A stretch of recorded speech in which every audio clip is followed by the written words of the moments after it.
I made a video on the subject of AI and the impact to teachers. I had a conversation over the weekend where a couple of public school teachers were asking questions, and I wanted to share the insight a bit further and provide examples of some of the things that I spoke about. I hope you enjoy the video. Thank you.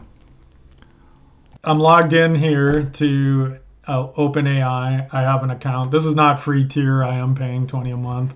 I believe GPT-4 will be available to me now. It was yesterday. We'll see. But I'm going to show you a few things and think the challenges of instructors, teachers, even middle managers who want to make sure that their teams are producing stuff that they're actually thinking through and and reflecting the context of the corporate culture and legal concerns and various things like that happen in more my field. So here, I'll write an essay on the subject of automobile safety in the style of Paulo Freire.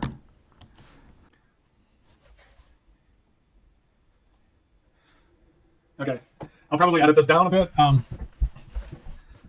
you can see here it's streaming. So it's I'm not sure if it's thinking, per se, but for whatever reason it streams at this pace.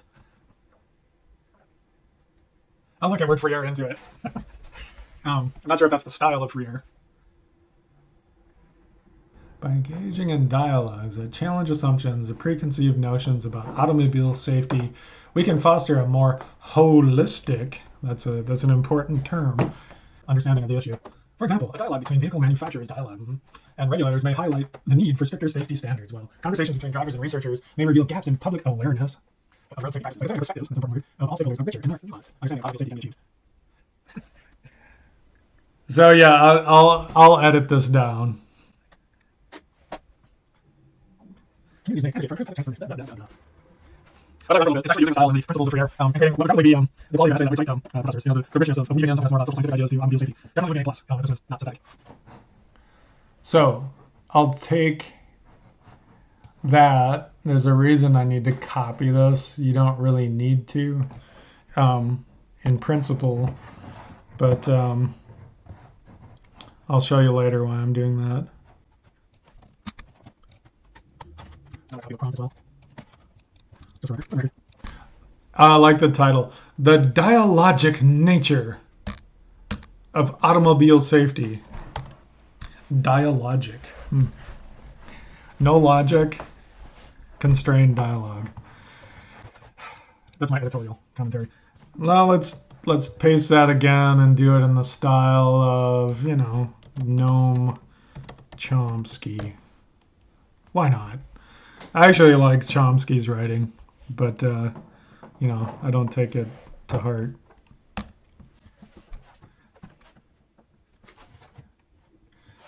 A Chomskyan analysis, Chomskyanism. Again, this would be excellent in a liberal arts context, social sciences. I mean, this is an excellent essay. I know because I'm a College of Liberal Arts person, I study philosophy, literature, film, art, the whole while being through and through a technical person. So it gives me an interesting, I don't know, some people find it interesting, that perspective I have.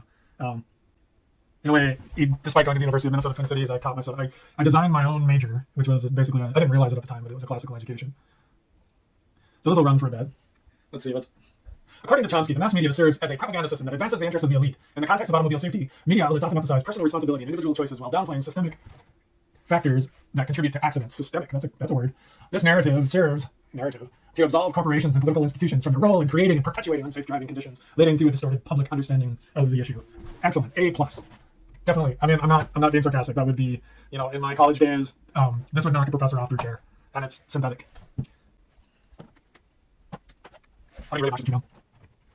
Okay, so now we have that, and we're gonna again capture that. I'm pasting it into a Word document off screen, and paste that, and then okay. I did copy both of these. So now I'm gonna start a new session because I think I don't want it to be thinking of the context of this conversation, because you can just keep this going conversationally. I can do compare both, compare and contrast, and put it in a table, compare and contrast, and put it in comma separated, so you can paste it into Excel, for example. So this part of the experiment failed more or less because it associated my previous queries with my account, regardless of having a distinct conversation. I find it interesting nonetheless, and I hope you agree. I'm going to start another session, and I'm going to say, what is the probability that this text is generated by AI rather than by a person? Now, it's probably going to get lippy with me. There's going to be these disclaimers. I like to call this AI reaching the end of its leash. Of course, this is where some interesting ethical questions come up, right? I haven't done this experiment. It's just an idea I woke up with. So hopefully it accepts that size of a prompt. Let's see. The probability that this text is generated by AI is relatively high, as I am an AI language model, and I generated this text based on the given prompt. Crap! It's remembering who I am. So I need a separate account. I'm going to have to get an alternative AI and jump over into that for a better video. So here, I'm going to automobile safety example of student essay. University level. Okay. I got a nice document here. So since it has the context, I'm going to have to change the experiment slightly. And this isn't the full essay. Compare both to this text. Both. I'll say both. Let's see. Provide. Oh, let's just do that. The given text focuses on the ubiquity and importance of automobiles in modern society by addressing the safety concerns that come with their widespread use. It discusses the risk of potential injuries or death. Blah, blah, blah. In contrast to earlier, AI-generated text applies Noam Chomsky's manufacturing consent theory.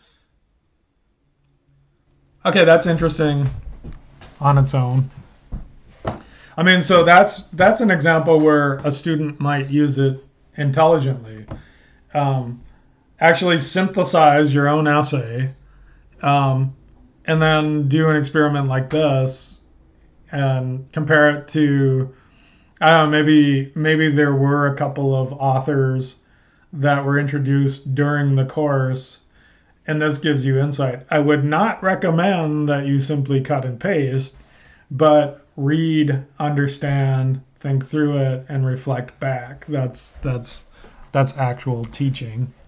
Of course, you could question some of the underlying concepts. This isn't absolute truth. It's 100 years of modern thinking and a couple of years of modern thinking. Essentially enlightenment, fell off the road a little bit, and came back on the road, and that's what I'm doing. Let's see. Provide a statistical analysis of all essays on this subject. You can tell I have a sticky spacebar.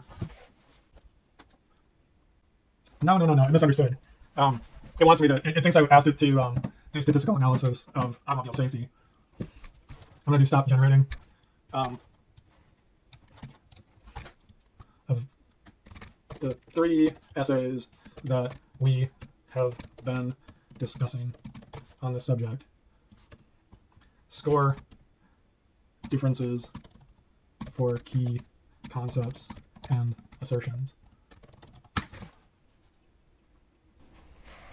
And there you go. To perform a qualitative comparison of the 3 essays, I will evaluate them both, or them based on the presence of key concepts and assertions related to automobile safety. So I'll just let it run on.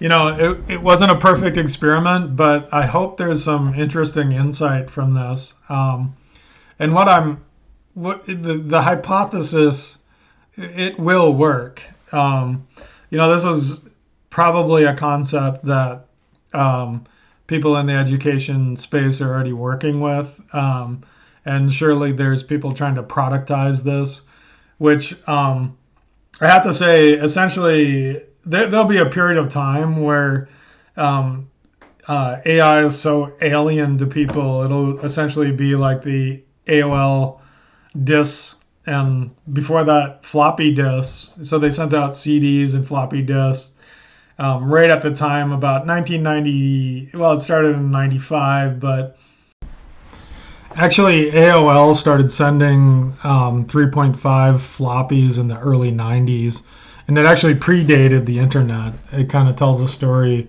about how everyone saw what was coming, at least some businesses and geeks like myself. About 97, these things became ubiquitous. And what they were trying to do is create a highly controlled version of the internet, and it was kind of considered safe for broader audiences. Of course, not exactly wrong, but there's no reason to not go out into the wilderness that the internet wasn't so much at the time. It was a little weedy. It's definitely a wilderness now. Similarly, AI. The people that are kind of afraid to even get on prompts like I'm doing here, and definitely, afraid isn't the word, but this I understand. I mentor a lot of people that are just out of college and they're supposed to. I don't want to sound cynical, but they're not comfortable with the command line. There's certain things that I tend to wish they'd be more ready to do, and I just roll up my sleeves and help them get there. But productizing this will just put it in the right place. So a plugin in one of those suites that you use that your organization or company already has in place. There's going to be a lot of that, and you don't really have to wait. I strongly encourage people to. I mean, you can see this is a web interface. I strongly encourage people to jump into this, and if anything, it'll start getting your head in the right place as far as the implications of this. I would not recommend that you go through media perspectives and maybe people you trust that aren't technical, because there's no doubt this is distorted already. It's already becoming somewhat political. There's talk about regulation, and regulating this just as it launches. I can completely comprehend the concerns, but I think regulation, like in the financial industry, it's barriers to entry. So if anything, it's an attempt. What I suspect is that it's an attempt to make it very controlled how this impacts society. But if you have the will and you get out and start using it now, I think even several months, definitely a couple of years of being ahead of this will be a very good advantage, and I think it'll help with the dialogue between people that